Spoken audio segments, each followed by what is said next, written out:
Bismillahirrahmanirrahim. Assalamualaikum warahmatullahi wabarakatuh.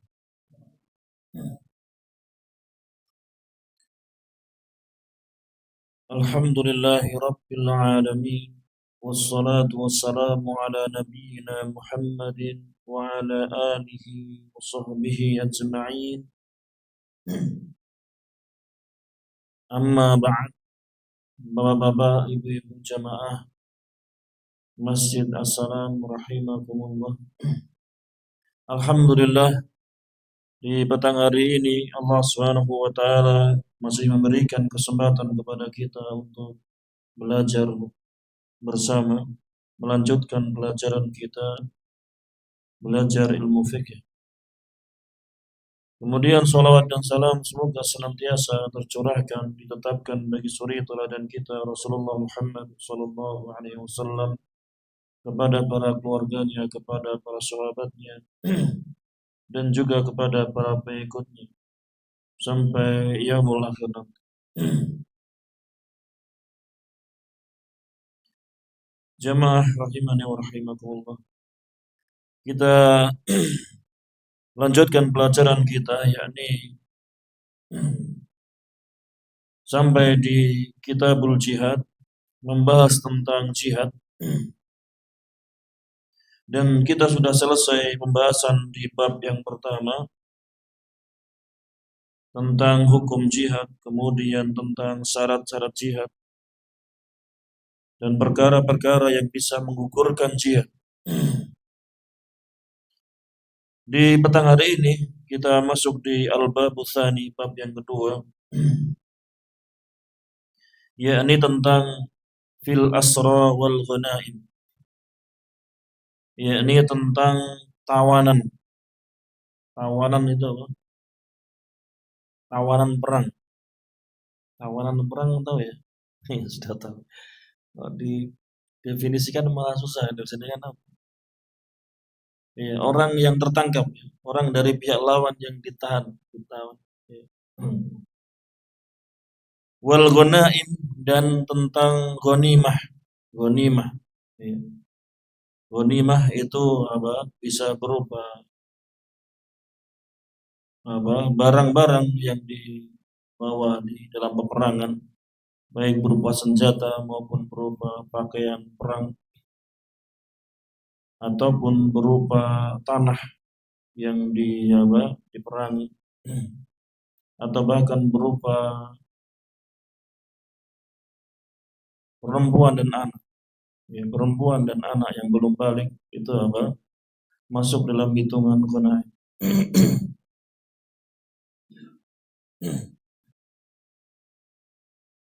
Sebelum kita baca bab yang kedua ini, perlu kita ketahui bahwasannya termasuk dari salah satu pokok dari pokok-pokok ahlu sunnah wal jamaah, yakni al-jihadu ma'al imam. Berjihad itu bersama imam. Jihad itu bersama waliul amri. Bukan jihad bersama kelompoknya, ormasnya, bukan. Tidak ada jihad bersama ormas. Jihad itu ma'al imam. Jihad bersama waliul amri. Ya. Tidak boleh seseorang menegakkan jihad dengan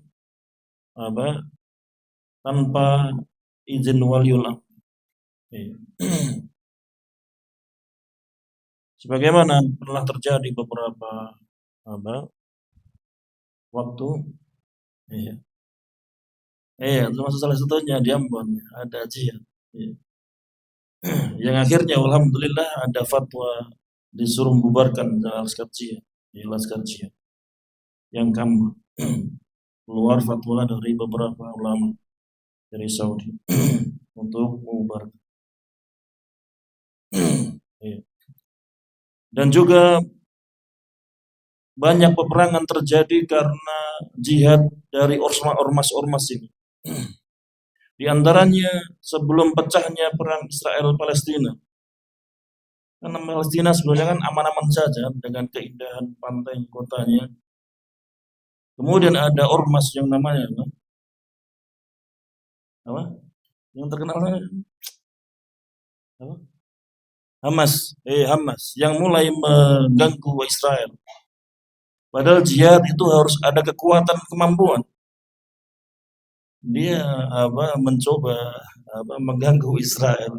Padahal tidak ada, Palestina nggak punya kekuatan, nggak memiliki tentara. Ya, ini bahaya. Kalaupun sekarang sudah diserang Israel, baru ada jihad. Harus jihad, harus wajib jihad wajib. Tetapi mendahului untuk berjihad melawan untuk memerangi Israel, ini melemparkan diri sendiri kepada kebinasaan. Ya.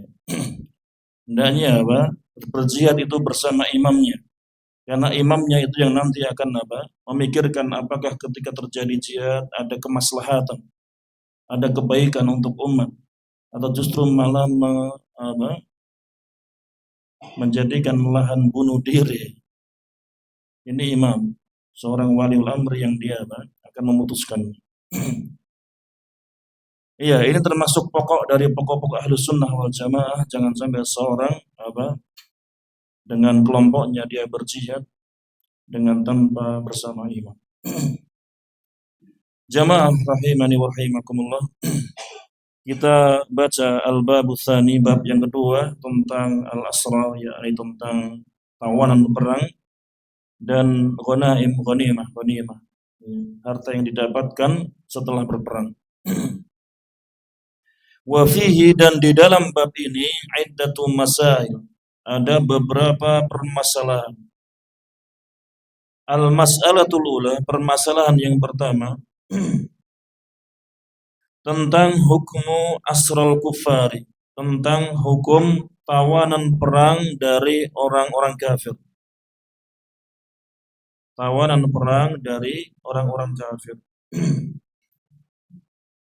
Jadi pihak muslim itu menang perang kemudian mendapatkan tawanan perang. Ada orang-orang para yang mereka berperang ditawan, ditahan, ditangkap, kemudian menjadi tawanan. Zahaba aktsaru ahli ilmi, kebanyakan dari ahlu ilmi rahimahumullah Kebanyakan mereka berpendapat wa huwa sahih, dan ini pendapat yang benar, anna asral kufari minar rijali amruhum ilal imani, bahwasannya tawanan-tawanan dari pihak orang-orang kafir minar rijali, yang bagian laki-lakinya, pejuang-pejuang laki-lakinya mereka, amruhum ilal iman, perkaranya mereka, keputusan hukumnya mereka ini dikembalikan kepada imam, kepada waliul amri, kepada khalifahnya, kepada presidennya. Fayukhayyaru fihim bima fihi maslahatul islami wal muslimin. Kemudian imam tersebut diberikan pilihan, khalifah tersebut diberikan pilihan terhadap tawanan perang orang kafir ini, disesuaikan dengan kemaslahatan agama Islam, untuk kemaslahatan agama Islam dan kaum muslimin. Mana yang lebih memberikan kemaslahatan? Baina, antara pilihannya, yakni antara yang pertama, baina al-qatl, yakni dibunuh. Tawanan tersebut dibunuh, pilihannya yang pertama. Yang kedua, wal istirqaqi. Yang kedua, yakni dijadikan budak. Pilihannya, ini pilihan imamnya. Dilihat mana yang lebih baik untuk Islam dan untuk kaum muslimin. Yang pertama dibunuh, yang kedua dijadikan budak. Kemudian yang ketiga, wal manni bi ghairi iwadin, yakni dibebaskan dengan tanpa tebusan, dibebaskan begitu saja.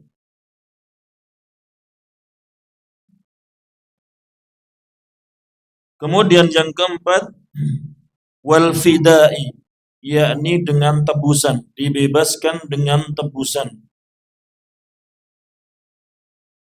Imma bimalin, bisa tebusannya itu dengan harta, dengan uang atau dengan senjata atau dengan yang lainnya berupa harta. Au manfaatin, atau tebusannya berupa kemanfaatan. Contohnya sebagaimana terjadi di tawan perang terjadi di zaman Nabi SAW. Ya, ini ada di antara tawan perangnya itu disuruh mengajarkan anak-anak di kota Madinah, anak-anaknya disuruh bukan anaknya, tawanannya disuruh mengajari baca dan tulis. Tawanan tersebut disuruh untuk mengajari baca dan tulis untuk anak-anak negeri Madinah. Ini manfaat, memberikan kemanfaatan.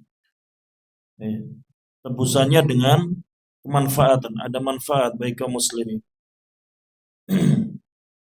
Au asir muslim, atau dengan tawanan kaum muslimin. Maksudnya apa? Tukar menukar tawanan. Dengan tukar menukar tawanan. Ini apabila yang ditawan, yang disandra itu laki-laki.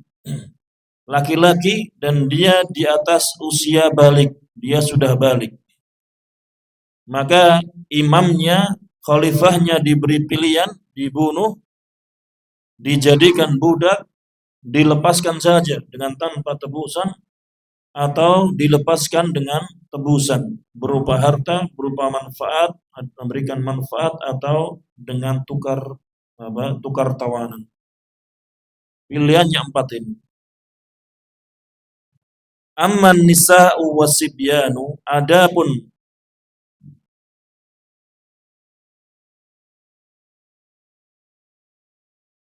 perempuan dan anak yang belum balik, apabila yang disandra, yang ditawan ini wanita atau anak yang belum balik, fa innahum,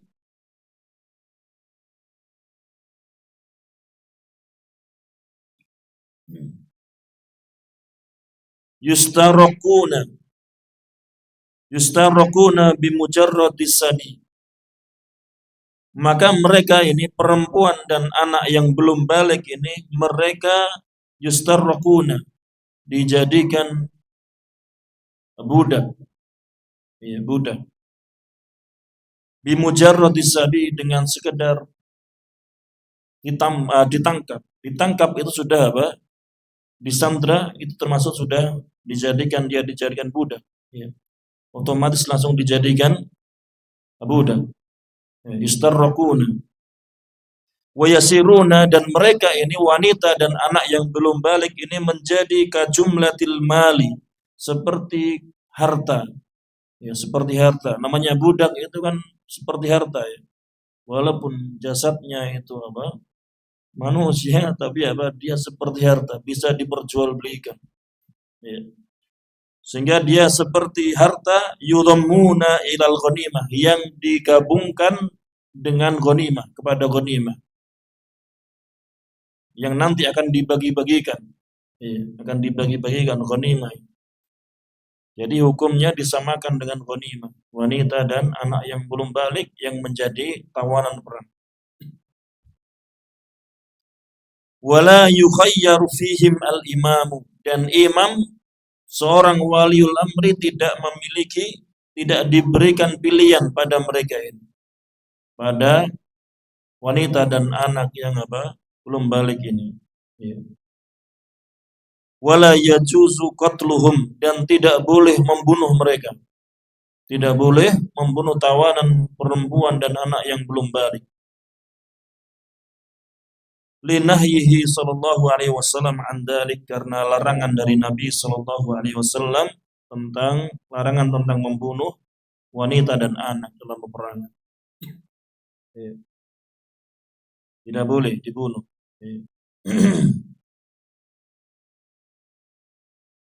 Ini mereka tawanan perang dari orang-orang kafir, laki-laki dan perempuan dan anak yang belum balik. Bahkan dikisahkan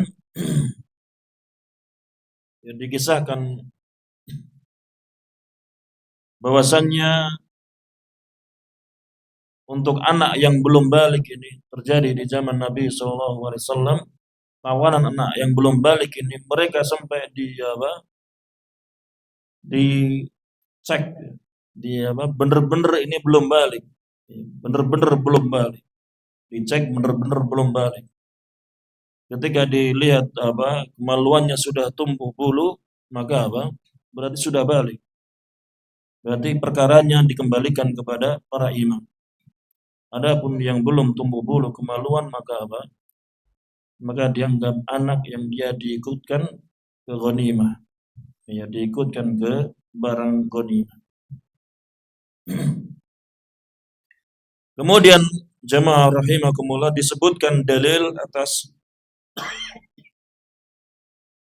perkara tersebut, yakni wa dalilu 'alal qatli, dan dalil yang menunjukkan atas bolehnya dibunuh untuk tawanan perang yang laki-laki yang sudah balik, yakni qauluhu ta'ala, firman Allah ta'ala, faqtulul musyrikina haitsu wajadtumuhum, maka bunuhlah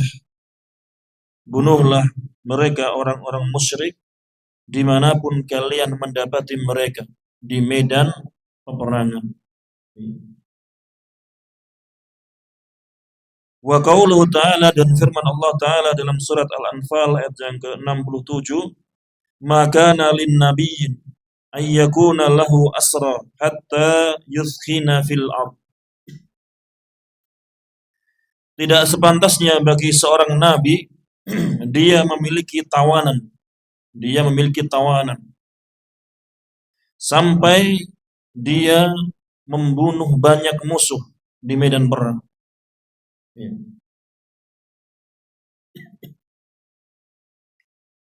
Ayat ini terkait dengan perang Badr, ya, perang Badr, perang yang pertama kali meletus antara kaum muslimin dan kaum musyrikin. Ya. Di mana kaum muslimin mendapatkan kemenangan dari Allah Subhanahu wa taala. dan mendapatkan beberapa tawanan perang. Maka di situ Nabi Shallallahu Alaihi Wasallam bermusyawarah dengan Abu Bakar dan Umar radhiyallahu anhu. Mau diapakan tawanan perang ini? Abu Bakar As-Siddiq radhiyallahu anhu maka memberikan pendapatnya, usulannya agar apa? Dibebaskan dengan tebusan, karena kaum muslimin butuh dengan apa? Dengan harta, dengan apa? Ya dengan tebusannya butuh. Adapun Umar bin Khattab radhiyallahu anhu mengusulkan apa? Agar dibunuh, agar dibunuh. Kemudian Nabi alaihi salatu wasallam menetapkan apa? Beliau alaihi salatu wasallam mengiyakan atau sama dengan pendapat dari Abu Bakar As-Siddiq radhiyallahu anhu. Ya. Dibebaskan dengan tebusan. Akhirnya turun ayat ini. Tidak sepantasnya bagi seorang nabi ini apa? Memiliki tawanan sampai dia ini apa? Membunuh banyak musuhnya di medan perang. Dan maslahatnya kaum muslimin seperti itu. Butuh dengan mengurangi kekuatan kaum musyrikin. Karena ini di awal-awal perang. Ya. Sehingga apa? Ayat ini mencocoki atau mengiyakan, menyetujui ijtihadnya Umar bin Khattab radhiyallahu anhu untuk dibunuh, untuk melemahkan kekuatan kaum musyrikin. Kalau dilepaskan ya mereka akan kumpul lagi dengan pasukannya. Akan membahayakan lagi kaum muslim. Ya. Fa Allah subhanahu, Allah subhanahu wa ta'ala mengkabarkan anna qatlal musyrikina yawma badrin kana aula min asrihim wa fidaihim. Allah subhanahu wa ta'ala mengkabarkan di dalam ayat ini bahwasannya membunuh kaum musyrikin di dalam perang Badar, di hari Badar, di hari perang Badar itu lebih utama daripada menawan mereka, menyandra mereka, dan melepaskan dengan tebusan. Lebih utamanya apa? Membunuhnya, dibunuh tawanan tersebut. Karena itu lebih memberikan kemaslahatan, kebaikan bagi kaum muslimin, melemahkan kekuatan kaum musyrikin.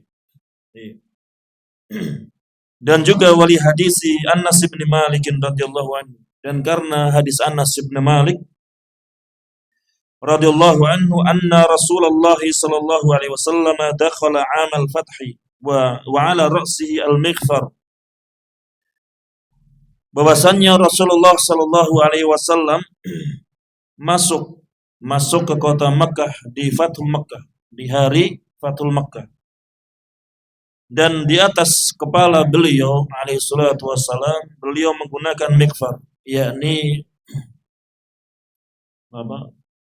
Pengaman kepala. Apa? Helm untuk perang. Iya, pengaman kepala perang, bukan helm. Helm kan plastik ya. Oh, helm perang ya. Oh iya, insyaallah. Helm perang. Falamma naza'ahu, maka ketika Nabi sallallahu alaihi wasallam melepaskan pengaman kepalanya tersebut, ja'a rajulun, seseorang datang kepada beliau, faqala, kemudian berkata, inna ibna khatalin muta'alliqun bi astaril ka'bati, faqala uqtuluhu. Sesungguhnya seseorang bernama Ibnu Khatal, seseorang yang dia dari kaum musyrikin kemudian masuk Islam, kemudian dia kufur lagi, dia murtad lagi. Muta'alliqun dia bergantungan di penutup Ka'bah, di penutup Ka'bahnya. Dia menempelkan dirinya di penutup Ka'bah, menari. Maka Nabi sallallahu alaihi wasallam uqtuluhu, bunuh dia. Karena dia telah apa? Iya murtad. Iya, karena murtad. Bunuh dia. Di sini apa? Dan juga sebelum murtad dia ini membunuh seorang muslim.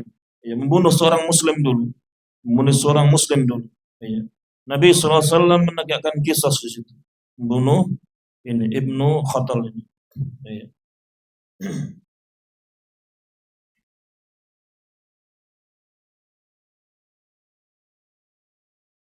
Wa qatala sallallahu alaihi wasallam rijala Bani Quraidah. Dan dalilnya juga bahwasannya Nabi sallallahu alaihi wasallam pernah membunuh beberapa lelaki dari Bani Quraidah. Ya. Dari Quraidah. Ini apa ini? Mereka orang-orang Yahudi. Ya, orang-orang Yahudi yang hidup di apa? Sekitar Madinah yang ada perjanjian damai dengan kaum muslimin. Tetapi mereka apa? Kemudian mereka berkhianat dari perjanjian. Melihat banyak kaum musyrikin Ahzab ini menyerang Madinah, mereka berkhianat dari perjanjian damai. Akhirnya Nabi menyerang mereka dulu. Ya. Mengepung mereka Bani Quraidah. Mengepung Bani Quraidah. Akhirnya nanti tegak hukum untuk dibunuh semua kaum lelakinya. Iya, di sini Di sini dalil untuk membunuh mereka para tawanan, orang-orang kufar. Bunuh mereka para orang-orang kufar. Kemudian wa dalilu 'alal istirqaqi, dan dalil untuk menjadikan budak, yakni hadis Abi Sa'id Al-Khudri. Hadis Abi Sa'id Al-Khudri radhiyallahu anhu fi qissati Bani Quraidah, yakni pada kisahnya Bani Quraidah tadi, ya, Bani Quraidah. Lamma nazalu ala hukmi Sa'ad ibn Mu'ad radhiyallahu anhu, ketika mereka ini Bani Quraidah, mereka menyerahkan hukumnya kepada Sa'ad ibn Mu'ad radhiyallahu anhu. Sa'ad ibn Mu'ad ini sayyidnya Bani Aus dari Madinah, penduduk asli Madinah. Ya, sayyidnya, pemukanya. Ya. Sa'ad ibn Mu'ad. Pernah dengar belum Sa'ad ibn Mu'ad? Pernah dengar Sa'ad ibn Mu'ad? Ya, alhamdulillah. Iya, alhamdulillah. Iya, kita dengan ngaji itu jadi tahu beberapa sahabat. Tidak cuma Messi dan Ronaldo saja yang tahu. Jadi kenal beberapa tokoh-tokoh yang harusnya kita kenal. Sa'ad ibn Mu'ad. Sa'ad ibn Mu'ad sayyidnya Bani Aus. Yang dia nanti oleh Bani Quraidah, orang Yahudi, agar menetapkan hukumnya untuk mereka. Dan kisahnya Sa'ad bin Mu'ad ini agak menarik. Beliau meninggal karena terkena panah di lengannya ketika perang Khandaq. Ya, ketika perang Khandaq. Setelah terkena panah, darah ini mengucur dan beliau berdoa kepada Allah agar dimatikan setelah kaum musyrikin ini sudah tidak mampu untuk mengganggu Nabi sallallahu alaihi wasallam. Akhirnya dengan tertancap panah di lengannya, setelah berdoa maka darah itu berhenti. Ya, darah itu berhenti mengucur. Kemudian terjadi perang Bani Quraidah. Beliau masih dalam keadaan sakit. Ya. Beliau menghukumi Bani Quraidah setelah sebulan setelah terkena panah, baru darah ini keluar mengucur, kemudian beliau wafat. Sampai Nabi sallallahu alaihi wasallam mengatakan, "Ihtazza 'arsyur rahmani li mauti Sa'ad ibn Mu'ad." Ars Ar-Rahman itu bergetar karena meninggalnya Sa'ad ibn Mu'ad. Ya.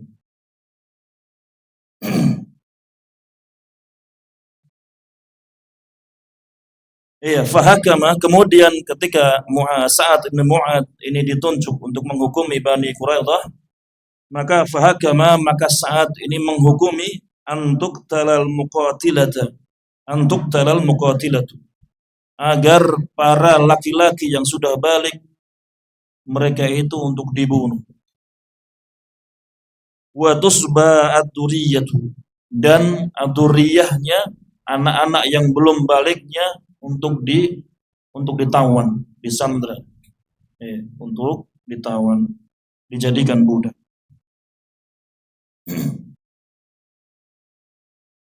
Iya, ini apa?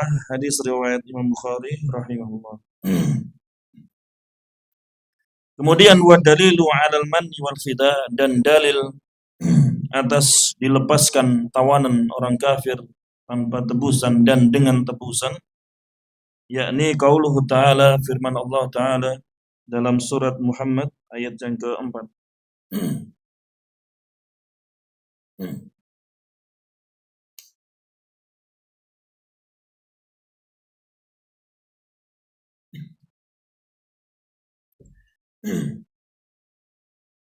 yakni Allah Subhanahu wa taala berfirman, fa idza laqitumul ladzina kafaru fadurbar riqab, maka apabila kalian bertemu dengan orang-orang kafir di medan perang, fadurbar riqab, maka penggallah leher-leher mereka. Maksudnya dibunuhlah. Bunuhlah.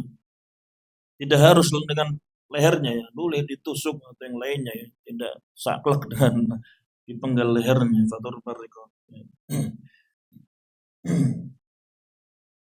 Hatta idza askhantumuhum, sampai apabila kalian itu sudah membunuh banyak dari mereka, sampai kalian membunuh banyak dari mereka.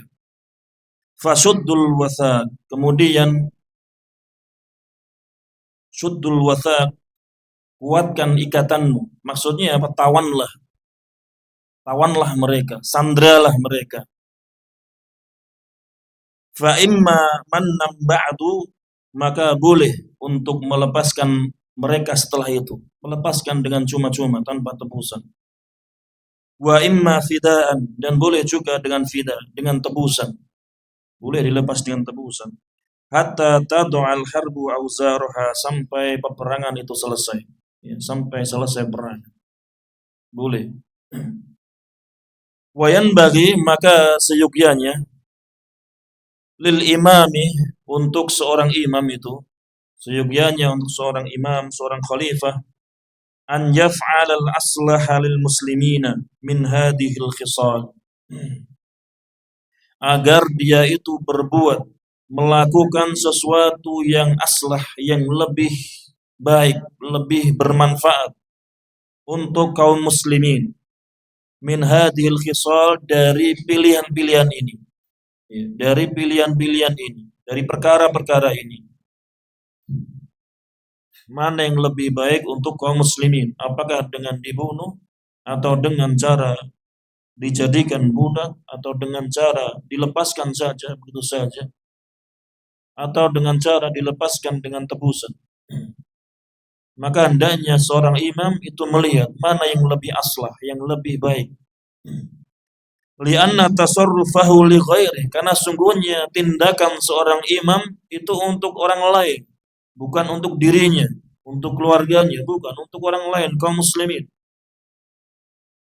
Falazima an yakuna takhyiruhu lil maslahati, maka wajib bahwasannya seorang imam, pilihan seorang imam itu untuk kemaslahatan.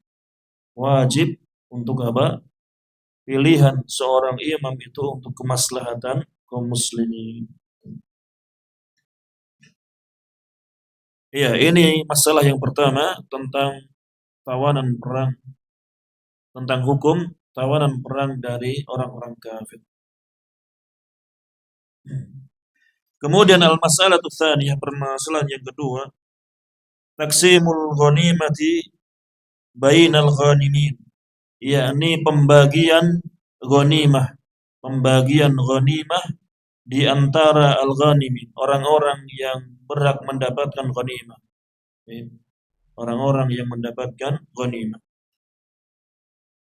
Pembagiannya bagaimana ghanimah ini? Harta yang sudah dikumpulkan setelah berperang. Disebutkan ghanimah, yakni pengertiannya ghanimah itu apa? Al-ghanimah itu ismun, sebuah nama. Ghanimah itu sebuah nama lima yu'khadu min amwalil kafarati qahran, yakni sebuah nama terhadap sesuatu yang diambil dari harta-harta orang kafir. Qahran karena sebab kekuatan, ya, dengan sebab kekuatan. Dengan sebab kekuatan. Biqitalin, dengan peperangan ala wajhin yakunu fihi i'la'u kalimatillahi ta'ala. Dengan peperangan yang di dalamnya itu, di dalam peperangan itu untuk meninggikan kalimatullah. Dengan peperangan yang niatnya, tujuan dari peperangan tersebut untuk meninggikan kalimatullah.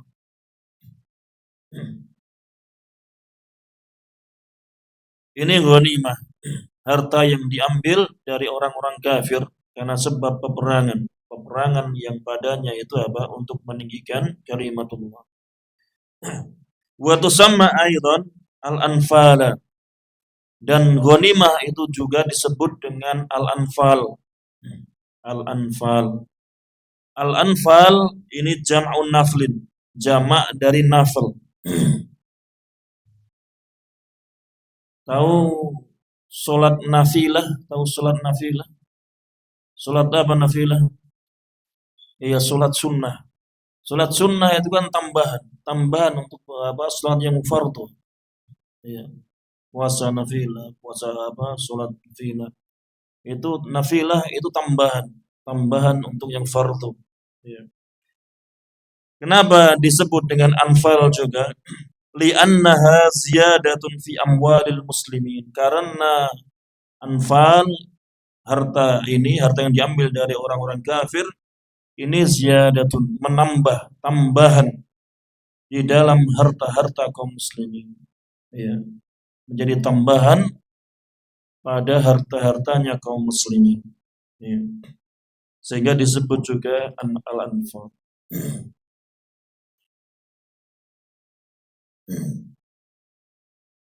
Wal aslu fi masyru'iyatiha, dan dalil disyariatkannya ghanimah ini, mengambil barang ghanimah ini. Qauluhu ta'ala, firman Allah Ta'ala dalam surat Al-Anfal ayat yang ke-69. Fakulu mimma ghanimtum halalan tayyiban wattaqullaha innallaha ghafurur rahim. Fakulu, makanlah oleh kalian yang halal dan thayyib dari apa-apa yang kalian dapatkan dari ghanimah. Wattaqullah, dan bertakwalah kalian kepada Allah. Innallaha ghafurur rahim, sungguhnya Allah Maha Pengampun lagi Maha Penyayang, Ar-Rahim. Wa qad ahallallahu al-ghanaima li ummati Muhammadin sallallahu alaihi wasallam dunal umamis sabiqati. Dan sungguh Allah Ta'ala telah menghalalkan ghanimah ini.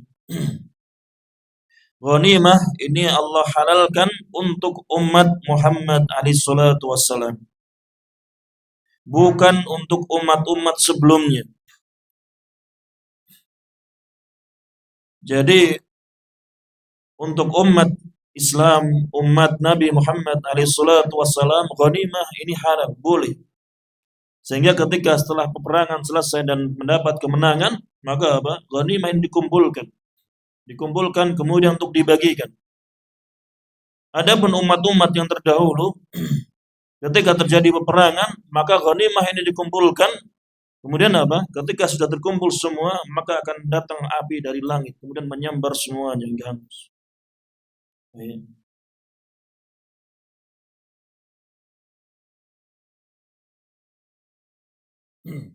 Iya, ini yang terjadi. Iya. Karena Allah tidak halalkan untuk umat-umat sebelumnya. Qala sallallahu alaihi wasallam, Nabi sallallahu alaihi wasallam bersabda, "Wa uhillat liyal ghanaimu," dan telah dihalalkan untukku ghanimah-ghanimah. Walam tuhalla li ahadin qabli, dan tidak dihalalkan untuk seorang pun sebelumku. Dan ghanimah ini tidak dihalalkan untuk seorang pun sebelumku. Ya, berarti untuk umat-umat sebelumnya tidak halal bagi mereka untuk mengambil ghanimah.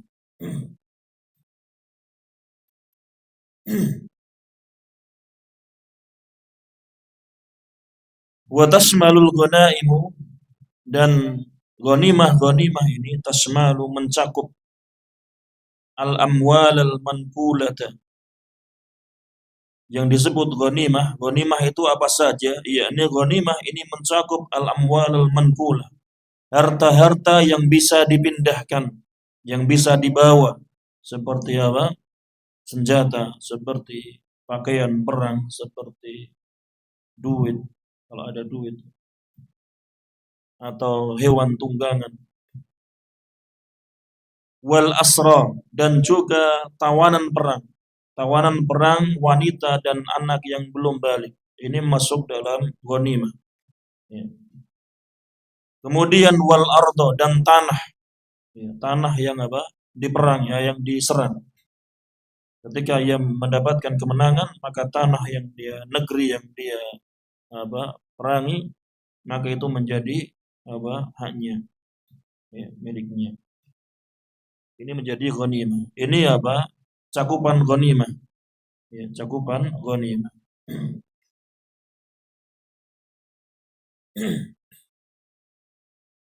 Kurang berapa menit?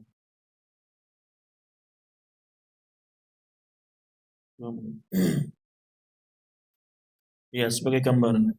Kemudian wadhaba jumhurul ulama, dan kebanyakan para ulama berpendapat ila annal ghanimata tuqassamu ala khamsati ashumin, bahwasannya jumhur, kebanyakan para ulama, mereka berpendapat bahwasannya ghanimah ini dibagi, ya boleh tuqassamu atau tuqsam, dibagi kepada 5 bagian. Ya, ghanimah itu dibagi 5 bagian. As-sahmul awal, bagian yang pertama, saham yang pertama, bagian yang pertama, yakni sahmul imami, bagiannya imam.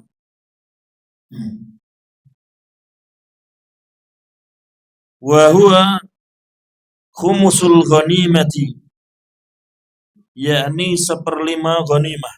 Seperlima ghanimah. Seperlima ghanimah ini berapa persennya? 20%. Insyaallah.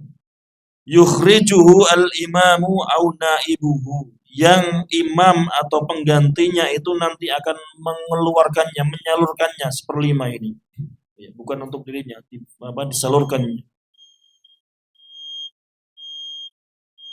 Sudah tidak. Iya, insyaallah kita lanjutkan baca di pertemuan yang depan. Tentang pembagian ghanimah.